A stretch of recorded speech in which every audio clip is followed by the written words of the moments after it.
Hey there, welcome back to the Energy MD podcast. I'm so glad that you're here with me today because today we're going to be talking about MCAS or Mast Cell Activation Syndrome with my friend, Dr. Kelly McCann.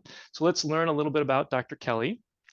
So, Dr. McCann's passion for understanding why certain people develop specific conditions drove her beyond conventional medicine to study first complementary and alternative medicine, then integrative medicine, functional medicine, environmental medicine, which led to an exploration of chronic infections and illness due to mold exposure.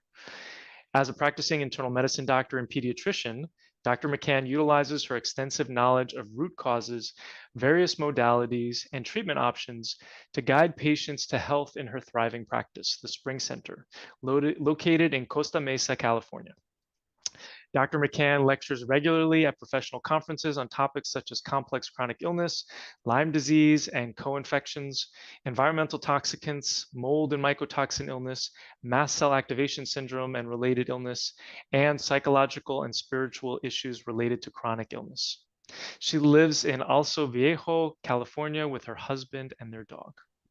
Dr. Kelly, thank you so much for joining me today. Thank you, Dr. Evan. I'm very happy to be here.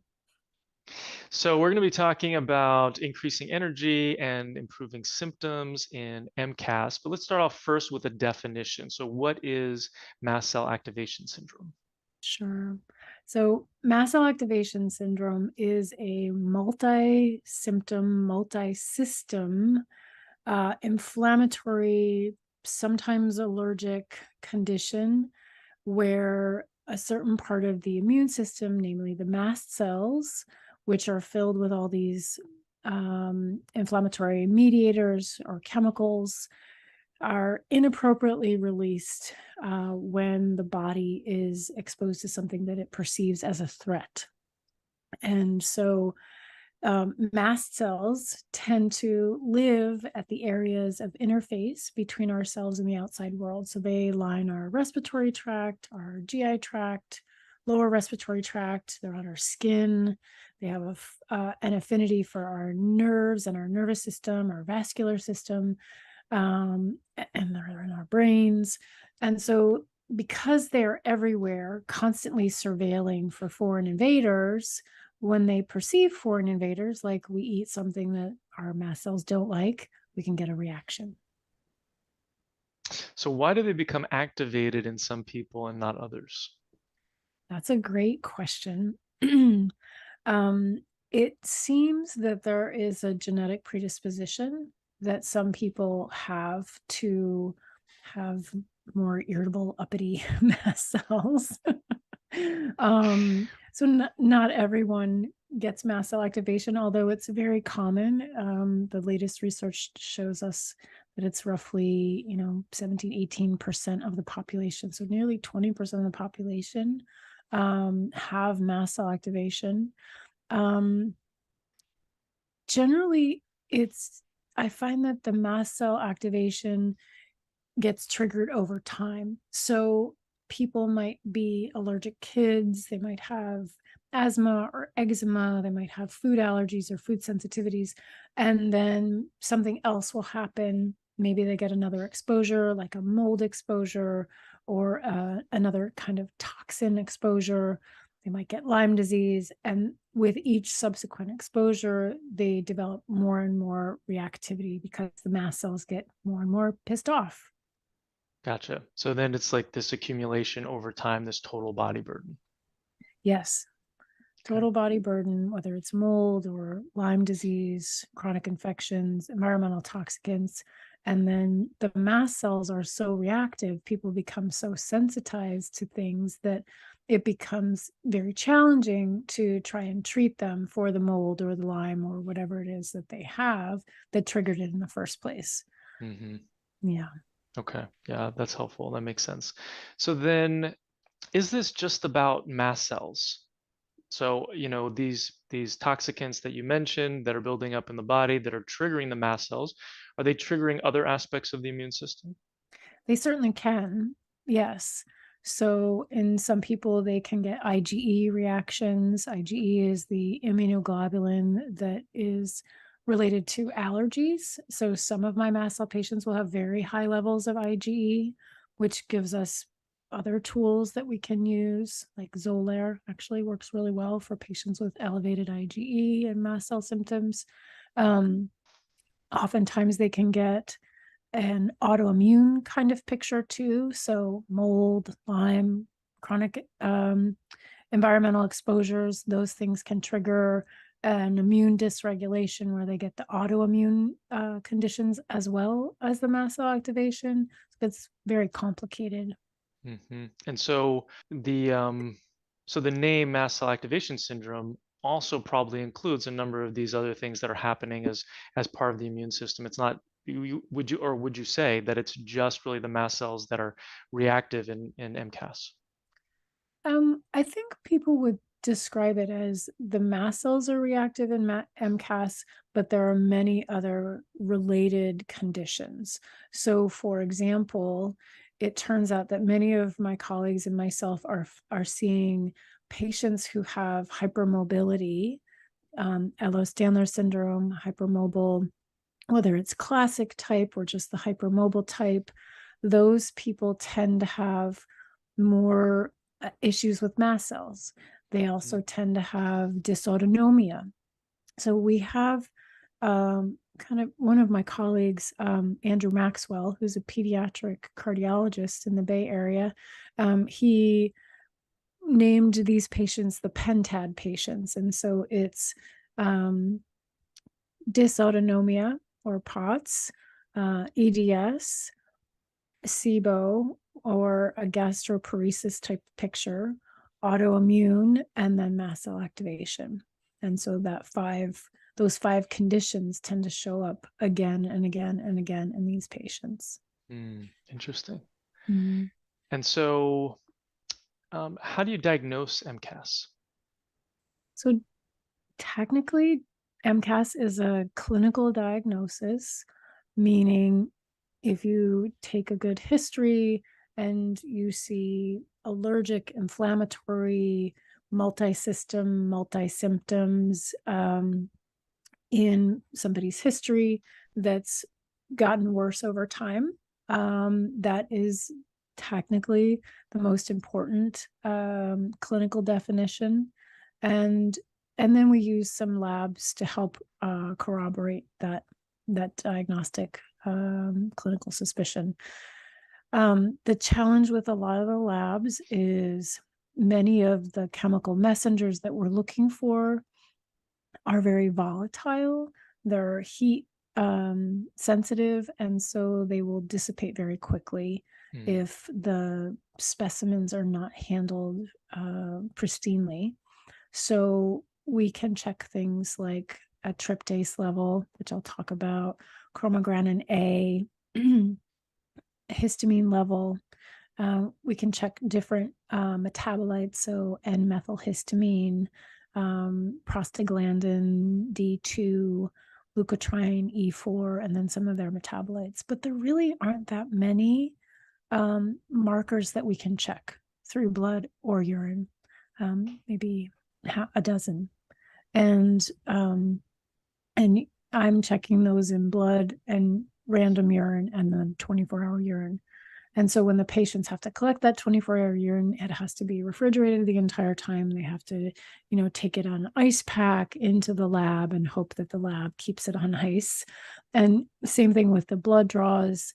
It requires a refrigerated centrifuge. They have to have chilled tubes to draw the blood and then refrigerate the blood while they're centrifuging it. And not all labs have that capacity. So here locally where I am, I send people to my local hospital that has the refrigerated centrifuge, whereas a random Quest or LabCorp, they can't do that. They can do a couple. They can do like the blood, tryptase, chromogranin A, and histamine, but that's about it. Okay. And a word is a word about the tryptase level. So there are allergists out there who have a slightly different diagnostic criteria for mast cell activation. In my camp, we call them consensus 1 doctors because they look exclusively at tryptase, and their definition for MCAS is that a patient has to have, during a flare, an elevation in their tryptase, like times 20% or something kind of silly like that. And the truth is that tryptase reflects the amount of mast cells. And the condition that we're talking about is an activation condition. So many of my mast cells, the vast majority of my mast cell activation patients, do not have an elevated tryptase. And same thing, sometimes people are so sick, they're in a flare all the time. So how can you discern what's baseline and what's a flare in order to meet that criteria? So for consensus 1 type practitioners, I find that they're not very helpful for mast cell patients. Thank you. Yeah. So let's talk about the controversy between clinical diagnosis versus lab diagnosis. So you mentioned that it was a clinical diagnosis. How often do you need labs in order to determine if somebody has MCAS? Usually I can tell by the history alone when they walk in the office. If they've got a list of multiple things that they're allergic to, and they're on antihistamines regularly, and they have a history of multiple systems that are inflammatory or allergic in nature. So they've got brain fog and fatigue and joint pain and irritable bowel syndrome and heart palpitations and depression and anxiety and peripheral neuropathy. Well, they probably have MCAS. Yeah. And generally, if they feel better on antihistamines, is that diagnostic? That could be diagnostic. I mean, it's, the criteria has changed a little bit. So at one point there was if we treat and they get better with the treatments that are appropriate for mast cell activation, then that kind of goes in the column of they probably have mast cell activation. Yeah. Okay. And so you've mentioned a lot of some of the diagnoses, or like you said, IBS and fatigue and stuff like that. Are there any other symptoms that maybe you haven't mentioned right now, or would you say that there are, well, I guess you've mentioned all of them already, but can you just kind of take us through some of the most common symptoms of MCAS? Sure. So those were probably most common that I hear a lot from people. Hives, skin rashes can be very, very common as well. Some people get a lot of nasal symptoms, sinus symptoms, postnasal drip. Burning mouth actually is one of the symptoms that Dr. Lawrence Afrin, speaks about a great deal, because those were his initial patients, and his intro into mast cell activation was burning mouth syndrome, with quite a number of patients. People can also have gynecologic problems, so vaginal pain with sex, even endometrial pain, recurrent bladder infections, or interstitial cystitis can be mast cell activation type symptoms. And then certainly any sort of gastrointestinal system involvement, bloating, gas, diarrhea, constipation, abdominal pain, things like that. So that's a smattering of things. And then I guess if we're talking about male patients with mast cell activation, they can have prostatitis, they can have bladder issues too. So we've talked about, so when somebody identifies, or you're able to identify that they have MCAS, then what is the next step, or what does treatment look like? So if I suspect that somebody has MCAS, I'm going to start some treatment right away, even if I want to order labs, because oftentimes the labs can take 6 weeks, 8 weeks to get everything back, because they're specialty labs, and I'm not going to make the person wait. So oftentimes we start with antihistamines, over-the-counter antihistamines. They tend to work very well with some patients, or if they're already on antihistamines but not having adequate control, then we might use higher doses. So you've got your H1 blockers, your second generation H1 blockers, things like Zyrtec, Claritin, Allegra, Xyzal. And what I found is that each person is really unique. They might respond fantastically to one, but not the others. And so we really have to try them, or potentially even do some sort of muscle testing to identify which might be the best one for them. Sometimes we'll use H2 blockers like Pepcid. That's really our primary one that we can use these days. Or we might use some of the older first generation H1 blockers like Benadryl or hydroxyzine. Those work very well for some patients and not for others. Sometimes I'll add Singulair. I use a lot of Cromolyn. So Singulair would be your leukotriene inhibitor. Of course, there are a couple other ones. I don't use those often, but they're available if we need them. I like Cromolyn a lot, although I will say not everybody gets a benefit from it. Cromolyn is a mast cell stabilizer. And the way that Cromolyn works is you put it where the person has the issue. So, for example, if they have a lot of GI symptoms, they would take the Cromolyn about 20 to 30 minutes before they eat to coat the mast cells so that when you add the food isn't triggering the mast cells in the gastrointestinal tract. So it doesn't work for everyone. Some people don't. Some people get side effects. Some people don't notice a benefit. And then it is available commercially, or sometimes I have to compound it for people. But I do like Cromolyn. Cromolyn is also available as a nasal spray, and it's also available inhaled.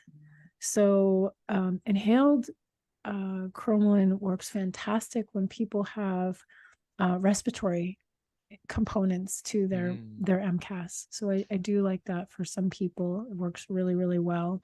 It's a little tricky to get a hold of, but I have been able to manage that for patients. I use ketotifen also as a compounded antihistamine mast cell stabilizer that works very well for some people. I've been playing around a little bit with a platelet activator inhibitor called rupatadine. It's only available like through Canadian pharmacies these days, but that's worked for some of my patients too. I have one woman who has MCAS and thrombocytosis, so her platelets have been like 600, and the rupatadine has dropped it down to like 400, so it's nearly normal now, which is pretty cool. Nice. Yeah. So that's all of those things that are inhibiting histamine and stabilizing mast cells and leukotrienes and stuff like that, right? So they're kind of halting some of the release of the mast cell. Correct. What about getting rid of the triggers? What does that look like? Yeah, so that's a much longer affair to try and sort that all out. So most of these patients, I'm doing these things simultaneously. So we're trying to calm everything down and then figure out what are the root causes. Is it mold? Is it EMF? Is it Lyme disease? So I have them do urinary mycotoxin testing most often to make sure that they're in a safe place. Usually most people are not in a safe place. They're in a moldy place. So we're dealing with mold both in them and in their home situation.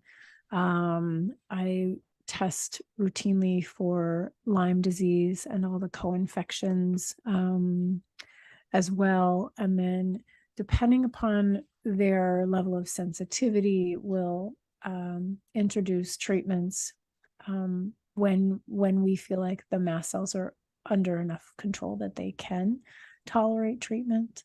I also look at EMF. Had a patient who was exquisitely electromagnetic frequency sensitive. He had to build a whole new house that was, all EMF protected, and everything was hardwired. I mean, he would walk by the refrigerator, and even the electromagnetic frequencies from the refrigerator would bother him. And he was exquisitely sensitive. And then it turned out in the new house where he built his new house, there were some weird ley lines that were running through the property that were causing headaches. And so he had to have, like a special dowser come out and figure that out and put in special rods to move the ley lines off the property. I don't know. It was very, very unique, but helped him a great deal once he was able to figure that out. So, for a lot of people, it becomes this super sleuth of trying to figure out what is the soup combination of things that are really driving their mast cell, and how do we quiet it all down. Very nice. So then in terms of testing, so you talked about testing people's homes. Are you a fan of the ERMI or mold plates, or what do you like to use? Good question. I like a reputable inspector who is thorough. And then actually, I think that between a visual inspection and monitoring for moisture and then doing cavity samples, I actually think that that's probably the best way to go. But, that'll cost people a couple $1,000s probably, if not more, depending upon the inspector. So that's, gold standard. If patients aren't sure and they want to do it in a stepwise fashion, usually I'll start with the mycotoxin test. I've been seeing a pattern that if people are in a moldy building and they're capable enough to excrete the mycotoxins, we see ochratoxin and aflatoxin show up on a real-time lab, plus or minus trichothecenes, gliotoxin. But the current exposures, at least here in California, tend to be ochratoxin and aflatoxin.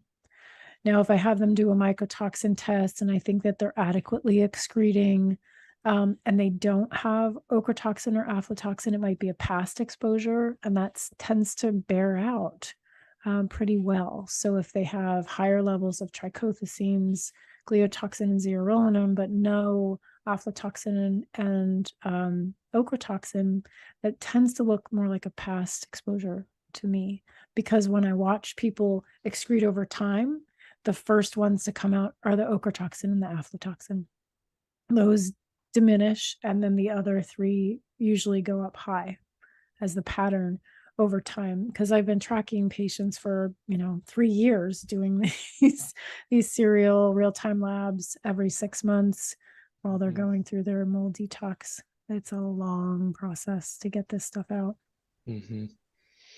And so then in terms of reputable inspectors, as you say, are you a fan of building biologists, or because I mean, some air testing, they're doing all sorts of things, and it really depends on where you're located. Right. Yeah, it's very tricky. I find that, I would refer patients to, or people listening to, the International Society for Environmentally Acquired Illness, the ISEAI.org.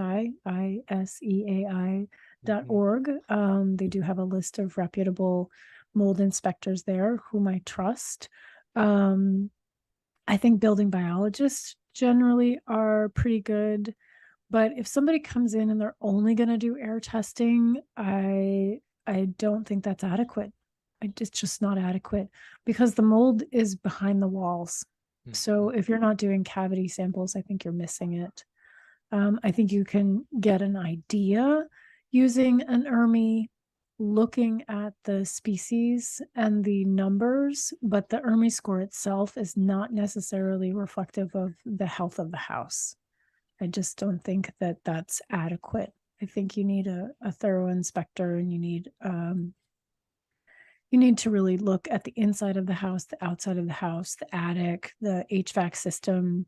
In California, we have sprinklers that water our vegetation that is built, that's put right up against the house in the vast majority of houses here. And those sprinkler systems hit the house. And if you're not taking a cavity sample where the sprinkler system is clearly hitting the house on a regular basis, you're missing it. And that's what happened with my husband and I most recently. So that's helpful. So cavity samples makes me think of cavity search. But so you're talking about like drilling a little hole into the drywall, and they put in a little camera, or they put in something to take a sample? Correct. Yes. And then they usually, putty the hole back up and close the hole back up. So, for example, one of my mold inspectors came, and if you have a wall that's suspicious, you need to take a cavity sample in between each of the studs, because that problem could be anywhere along that wall.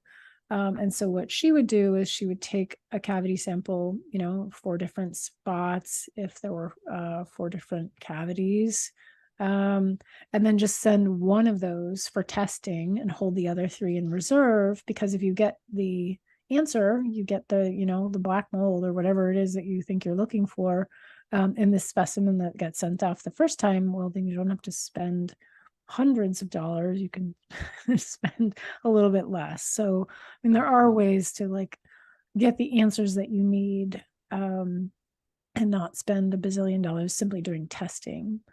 But I will say, one of the mold remediators that I spoke with on my summit recently, Michael Rubino, mentioned that most houses have between 20 and 30 places that are potentially problematic.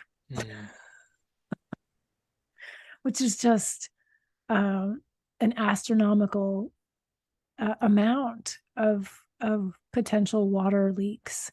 And so it's not really realistic to think that you're going to find every single drop of moisture and every single mold spore in a house.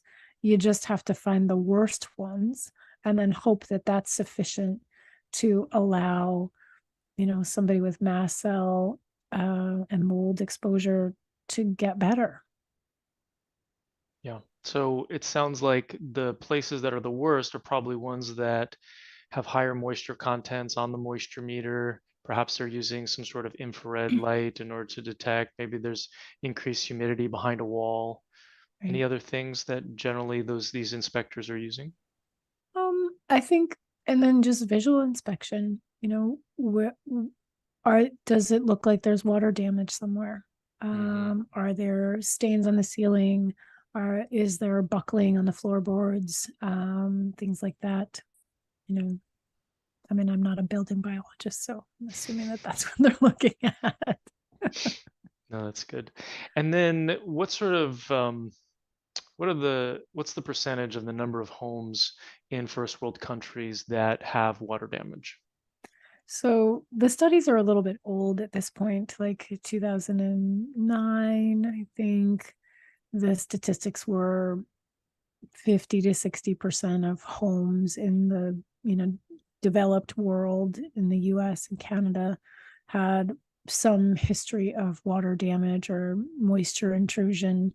And then other buildings, schools, churches, grocery stores, etc., synagogues, it was closer to 95%. I think I've lived in now 10 or 11 houses in Southern California in 14 years. They've all been moldy. Some a lot moldy, some less so. Yeah. So I actually think the percentages are higher than 50 to 60%. Well, and so then what's the solution in building? Do we need different building material? We might need different building material. We definitely need more meticulous building. I mean, I think part of the problem in, at least, I can speak best to California. In California is that they just throw things up overnight, and so it's really shoddy workmanship. So if there's a pinhole leak, they don't care. They just throw it up there. I had a whole family that was poisoned by mold because, the contractor nailed the drain that was coming from the master shower all the way down, and they just, whoops, just patched the drywall back over it. It didn't care. And for 3 years, these people were being poisoned every time they took a shower. So, I mean, and we build with paper. We build with wood and paper. So I think, sometimes in the older buildings that are lath and plaster, they might be a little bit better. We should probably be building more with concrete. It really does depend on the patient and how sensitive they are, and, kind of the level that they need. Certainly most of the building material is toxic anyway. So, we've got those problems too, which is not necessarily a mold issue, but the paints and the glues and the VOCs, the foam is terribly toxic. There's so many things that we're putting in our homes that are far more toxic to us. And then you add in moisture and water, and it's just this terrible toxic soup of so many chemicals and mold. No wonder we're sick. Right. And then we make our houses as airtight as possible, right? So nothing can get out. Right. And then we have a pandemic where we're spending all of our time indoors. Right. Or Exactly. winter, right? People feel worse in the winter sometimes because they're spending more time indoors. Is that right? Yes. Or maybe they have gas fireplaces, gas stoves, and the gas is equally toxic. Yeah, it gets a little daunting when you start to think about all of the chemicals and all of the toxins, and it's impossible to avoid them all, but we can only do what we can do, so air filter in every bedroom, take your shoes off, don't track all the pesticides into the house, remove all the carpets, use area carpets only, they are washable, so that you can keep everything as clean as possible, because a lot of the toxins are in the dust, the mold is in the dust, so you have to be a good housekeeper too, which is really hard when you're fatigued, I know. Right. Yeah, we recommend, some of those Eufys or iRobots or stuff, where, I mean, you just want to get the ones without the Wi-Fi. Right. But it's, it can definitely help, because if you've got it set up, it's going to get rid of a lot of that dust. Yeah, but I just want to echo also what you said, a lot of this stuff can be overwhelming. So it's really baby steps, so it's like, what can you do? Right. So, I have patients start with organic, grain-free, organic, really clean up your diet. If you have DAO enzyme issues and histamine in food really bothers you, then you eat a low histamine diet. That's not the case for every person. Not everybody who has mast cell has dietary histamine issues. They're not the same thing. And then you start working on your pots and pans, and then you work on your personal care products. And, I remember when I first learned about personal care products, I sat down with all my personal care products and I got out ewg.org Skin Deep. And I was like, okay, garbage. Oh, I can use this one. Okay. You just go through and change stuff out. It takes time. Do you have a favorite cosmetic line that's clean? I use I think it's called Zulu. It's our local Mother's, is a health food store that they carry that. I love Josh Rosebrook skincare products. I think he makes some really beautiful skincare products. Still looking for a good hair care product. So like I said, it takes time. Hmm. So going back to mold, so do you have a particular air filter that you like? I know that, you know, mycotoxins are smaller than HEPA filters can usually get. So do you have any recommendations? I've used IQ airs historically and have found them to be very effective. At one point, I was in a moldy house and really couldn't leave. I had a lease and I just couldn't break the lease. And I had two IQ airs going simultaneously, and that really kept the smell down. Now, it didn't it didn't resolve my symptoms at all. I still took naps on a regular basis because I was so fatigued all the time, but it definitely made it a little bit more tolerable. I like Air Doctor. I like Blue Air. I like Austin Air. I mean, I think that there are a number of decent air filters out there. Excellent. And then so let's talk a little bit about treatment. For people who have MCAS, they are generally more sensitive, right? So how Yes. do you get around? I mean, if somebody says anything that I put in my mouth, I'm going to react to, what do you do? So for those people, we really have to start with vagus nerve stimulation and limbic system retraining. We just have to calm down that limbic system. It is so on fire that they can't even take anything. And I do have patients like that. Not too many, fortunately, but I do have some. And that's where we start.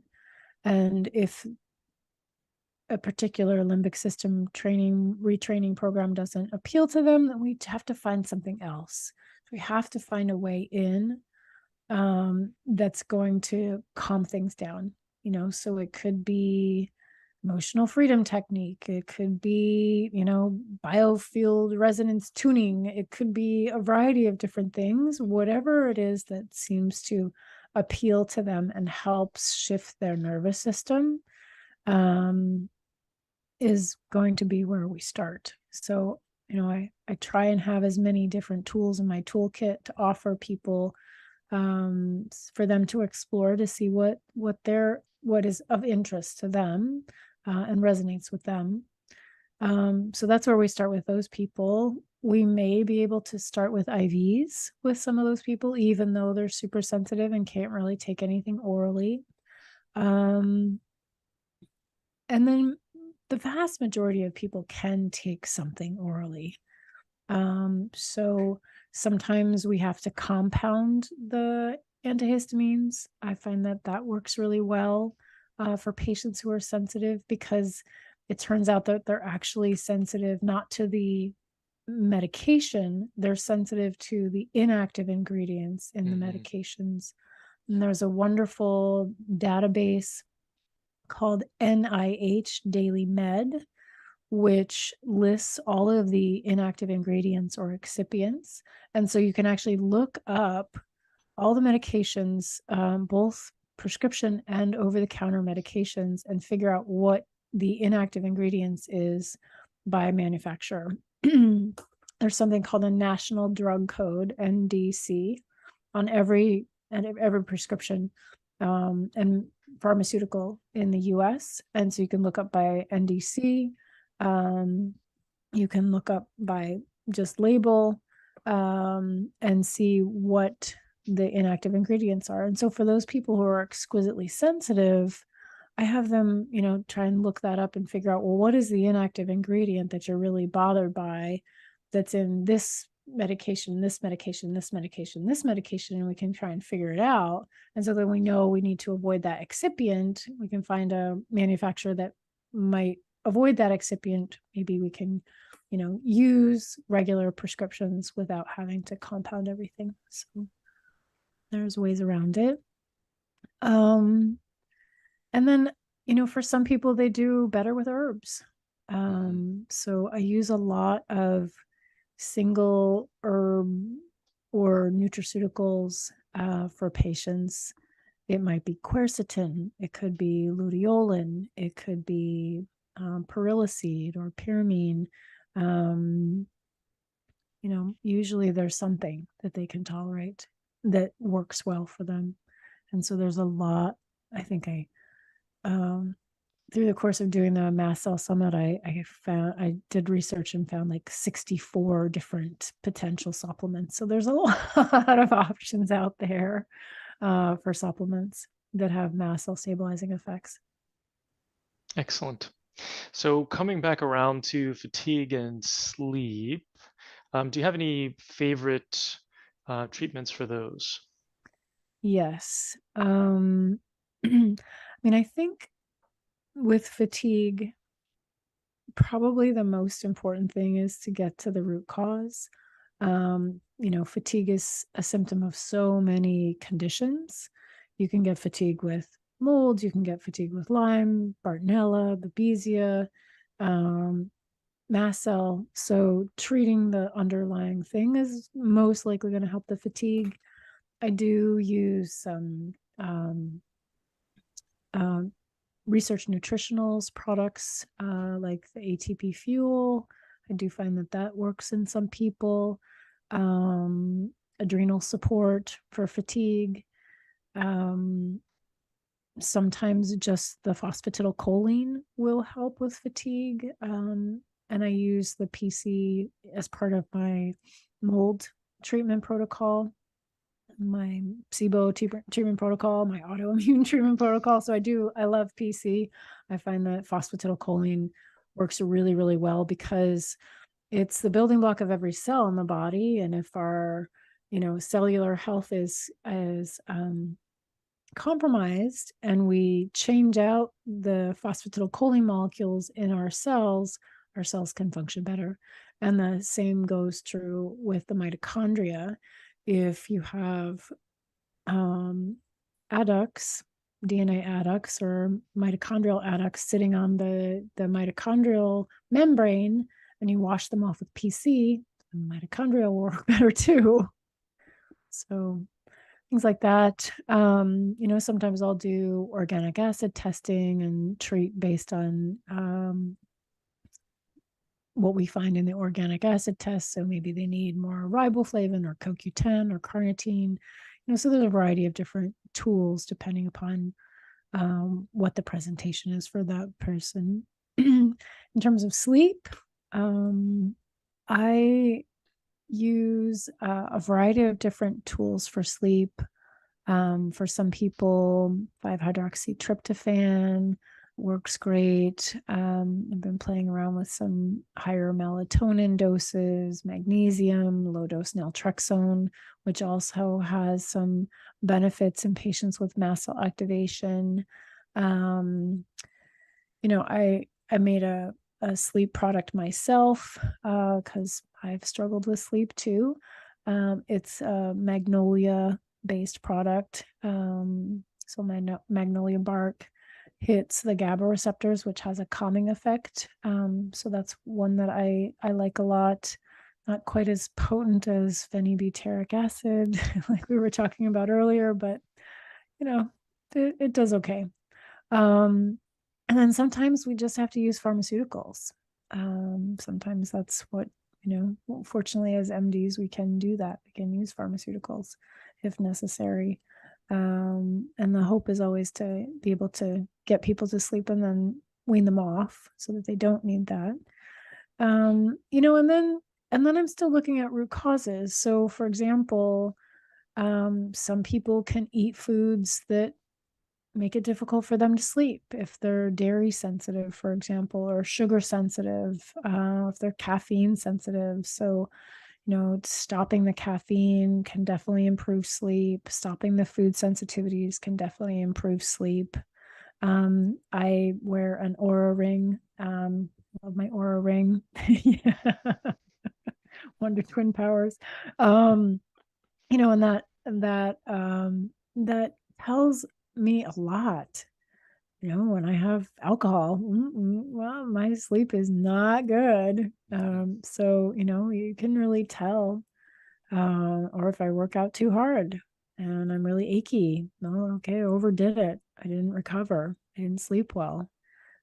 So the Aura Ring is very useful for being able to, kind of pinpoint what are your personal habits that are working and are not working for your sleep. Yeah, and what your window of sleep is. I've been kind of Mm. amazed. It keeps getting earlier. It keeps telling me now my window is like 8:45 to 9:30, you Yeah. know.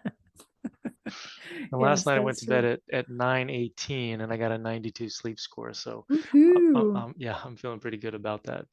But yeah, I also find it to be really helpful. Mhm. You know. Excellent. So thank you so much for being with me today. You're welcome. I so appreciate you taking the time and sharing all this knowledge. So you have a free gift for our audience, 10 I tips for do. detox, right? Yes, yes, I do. So that's on the kellykmccannmd.com. It's a little hard to find because it's a brand new website, but I'd be happy to have you guys show up and take your free gift. Um, Yeah, and well, yeah, this has been wonderful. As always, I enjoy our conversations. thank you. And so yeah, we'll drop that link below. And then on that website, they'll also be able to learn more about you and what you're doing. And I know you've got a course coming out, which I'm so excited for. So Thank definitely you. check out that website. Anything else you want to say about the website or where people can find you? So that's my online presence website. I do also have a practice, the Spring Center, and so that's a different website, thespringcenter.com. So for people who are interested in becoming patients, I'm actually currently closed to new patients right now, but perhaps check back in the spring and we'll see what happens then. Very nice. Check back in the spring at the Spring Center. That's right. Yes, That's yes. right. Excellent. Well, Dr. Kelly, thanks so much for joining me today. Thank you, Dr. Evan. My pleasure. Have a wonderful day. I hope you learned something on today's podcast. If you did, please share it with your friends and family and leave us a 5-star review on iTunes. It's really helpful for getting this information out to more people who desperately need it. Sharing all the experts I know and love and the powerful tips I have is one of my absolute favorite things to do. Thanks for being part of my community. Just a reminder, this podcast is for educational purposes only and is not a substitute for professional care by a doctor or other qualified medical professional. It is provided with the understanding that it does not constitute medical or other professional advice or services. Thanks for listening.